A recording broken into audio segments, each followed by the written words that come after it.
Bạn có bao giờ tự hỏi điều gì thực sự xảy ra khi một người vừa rời khỏi thế giới này?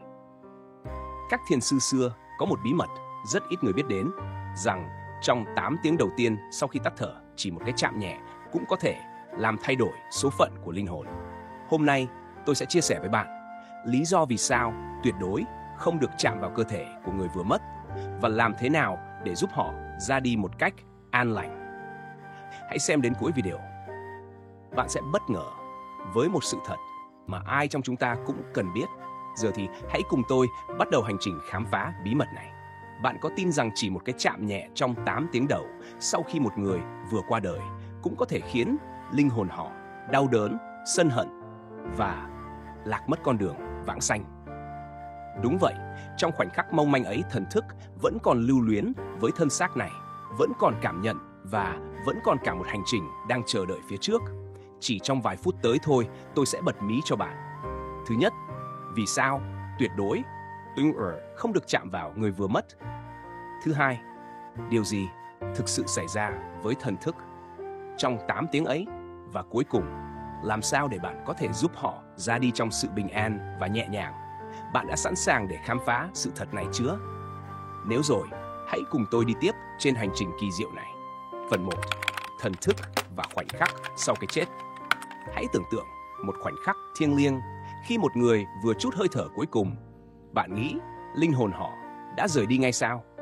Không đâu, các vị thiền sư xưa từng dạy rằng khi thân xác ngừng thở, thần thức vẫn còn lẩn khuất như ngọn gió nhẹ, vương vấn bên ngôi nhà cũ. Đức Phật từng nói trong kinh A-di-đà, thân là vô thường, chỉ như bọt nước, nhưng thần thức mới là chân tâm, vĩnh cửu.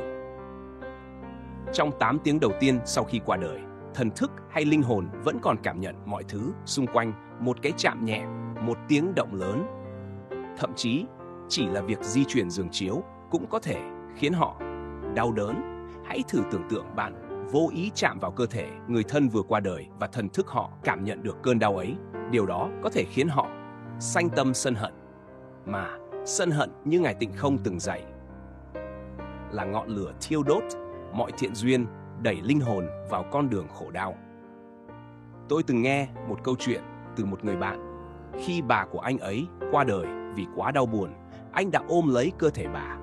Ngay sau đó, không ai ngăn cản vì họ nghĩ đó là cách bày tỏ tình cảm. Nhưng một vị sư sau này nói rằng hành động ấy có thể đã khiến thần thức bà đau đớn, làm gián đoạn sự an lành trong khoảnh khắc ra đi.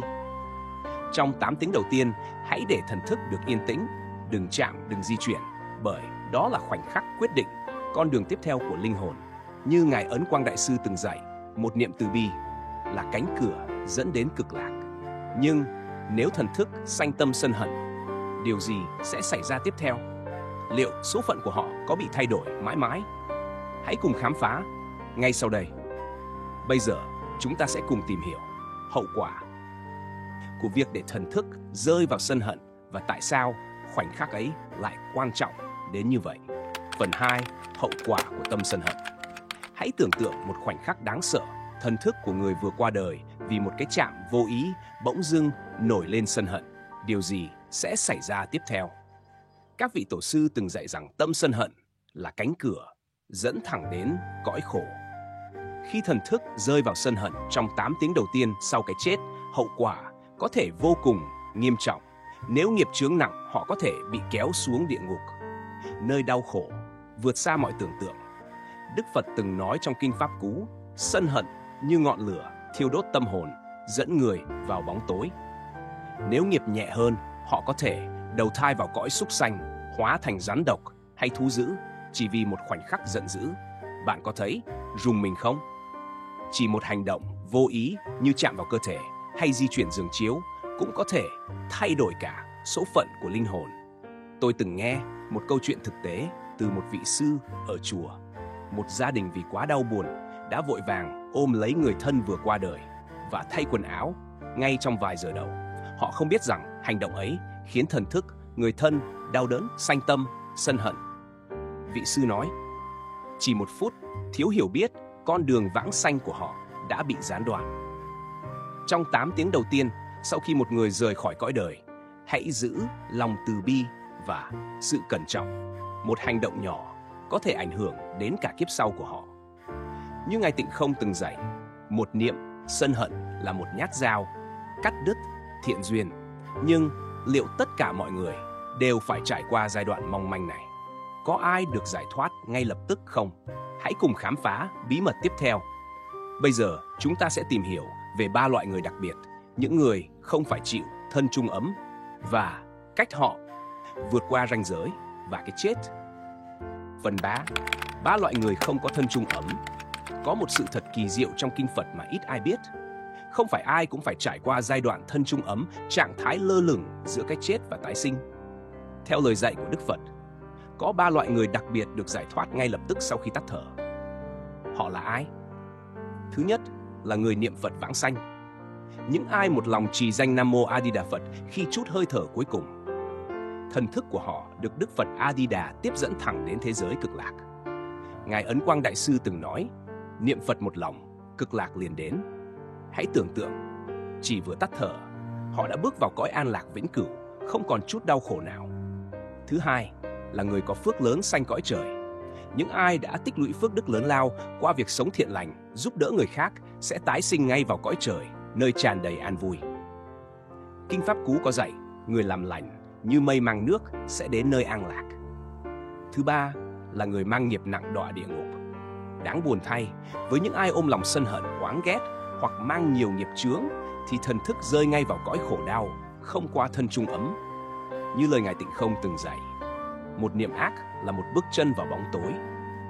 Còn những người không thuộc 3 nhóm trên thì thần thức của họ cần thời gian để rời đi, thường là từ 8 đến 12 tiếng sau khi tắt thở. Trong khoảng thời gian mong manh ấy, mọi hành động của người sống đều quan trọng. Một cái chạm, một tiếng động cũng có thể khiến họ đau đớn và lạc lối. Tôi từng nghe một câu chuyện từ một vị sư, một người con vì thương cha đã vội vàng di chuyển cơ thể ông ngay sau khi qua đời. Hành động ấy tuy xuất phát từ lòng yêu thương nhưng lại làm gián đoạn sự tĩnh lặng cần thiết, khiến thần thức người cha khó tìm được bình an. Vị sư ấy nói, nếu biết mà giữ sự yên tĩnh, niệm Phật cầu nguyện thì thần thức đã có thể ra đi thanh thản hơn. Vậy nên, trong 8 đến 12 tiếng đầu tiên, hãy để người vừa mất được yên tĩnh tuyệt đối. Hãy niệm Phật, hãy cầu nguyện và hãy giữ lòng từ bi sâu lắng. Vì như Đức Phật dạy, tâm thanh tịnh là con đường dẫn đến giải thoát. Vậy, làm thế nào để chúng ta thực sự giúp người vừa mất một cách đúng đắn? Bí quyết đơn giản nhưng đầy ý nghĩa đang chờ bạn ngay sau đây. Tiếp theo, chúng ta sẽ cùng khám phá những việc nên và không nên làm trong 8 tiếng đầu tiên để giúp thần thức người thân ra đi trong thanh thản và sáng lối. Phần 4. Làm gì trong 8 tiếng đầu tiên? Trong 8 tiếng đầu tiên, sau khi một người qua đời, chúng ta có cơ hội tạo nên một khác biệt lớn lao cho hành trình của thần thức. Vậy, làm sao để giúp họ ra đi trong an lành? Đừng vội chạm vào cơ thể, đừng để cảm xúc lấn át lý trí. Thay vào đó, hãy làm những điều này để tạo nên một không gian thanh tịnh. Thứ nhất, niệm Phật. Hãy cùng gia đình hoặc bạn bè ngồi lại bên nhau, nhẹ nhàng niệm Nam Mô A Di Đà Phật. Tiếng niệm Phật như một chiếc cầu dẫn dắt thần thức đến nơi an lạc. Ngài Ấn Quang Đại Sư từng dạy, một câu niệm Phật là ánh sáng soi đường cho linh hồn. Thứ hai, giữ sự yên tĩnh, tránh mọi tiếng ồn từ khóc lóc đến di chuyển đồ vật. Hãy để không gian thật thanh tịnh như một món quà cuối cùng ta dành cho người ra đi. Một tiếng động lớn cũng có thể làm thần thức giật mình, khiến họ khó tìm được sự bình an. Thứ ba, chờ đủ thời gian. Hãy kiên nhẫn, ít nhất 12 đến 14 tiếng, để thần thức hoàn toàn rời đi.